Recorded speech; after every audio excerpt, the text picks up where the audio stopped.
How to be smart spenders. Today, I'm gonna teach you guys how to look at your income in a different way, in a different angle, so you can be smarter when it comes to spending your hard-earned money. But before that, if you wanna learn more about the habits, the knowledge, or the mindset of successful people, I highly encourage you to follow my brand Wintelligent Mindset. So let's look at the numbers. Let's say, a brand new car, let's say typically it will cost $40,000. Okay? So, but because you cannot afford to pay that amount in full, you decided to finance it. So let's assume that you're gonna finance it for 5 years. All right? For 5 years. And the total interest that you have to pay off in 5 years, let's say it's around $5,000. So instead of paying $40,000, and after 5 years, the total you're gonna pay is gonna be $45,000. So for this example, let's assume that you're working at $25 an hour. Okay?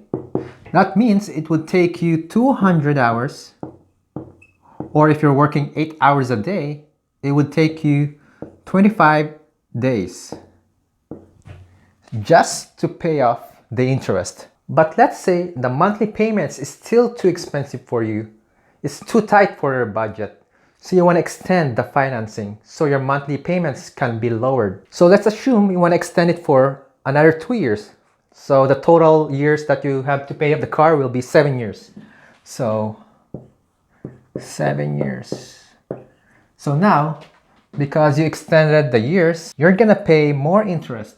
So let's say you're gonna pay off a total of $7,000, just the interest. So instead of $40,000, you're gonna spend $47,000 in 7 years. So assuming that you're still working at 25 an hour, that would take you 280 hours, or that will be 35 days. So imagine, just because you want to drive this car today, are you saying that you're willing to work for 200 hours for free? That's 25 days of work for free. Or in 7 years, that's going to take you 280 hours or 35 days for free. And that's only assuming that you're working at $25 per hour. What if you are working at a lower rate? So let's look at the numbers if you're working at the minimum wage. In my city, the minimum wage is 14 per hour. All right? And that means you have to work for 500 hours for free. All right? That's 63 days.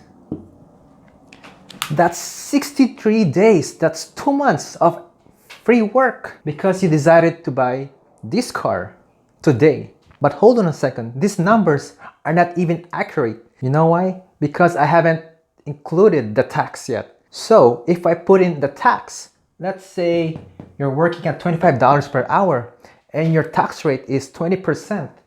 So if you're working at 25 per hour, you're actually working for $20 per hour. All right? And that means instead of working for 200 hours, you're gonna have to work for 250 hours. That's 31 days. 31 days. Or if you're looking at 7 years, that's 350 hours. Or 44 days. Or if you're working at the minimum wage, that's actually $11 per hour. That is 635 hours. Or 79 days. So the main lesson here is, before you purchase something, before you decide to buy something, instead of looking at the amount in dollars or any currency, think about the number of hours that you need to work. And when you're paying for the interest, think about the number of hours that you need to work for free. So for this example, if you want to buy a $40,000 car and you want to finance it for 7 years and you're earning at minimum wage,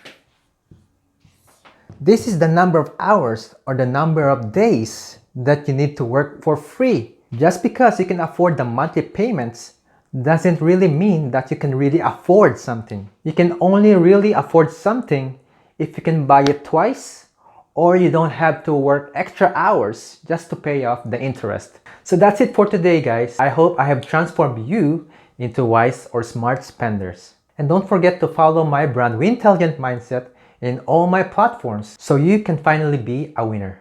Cheers!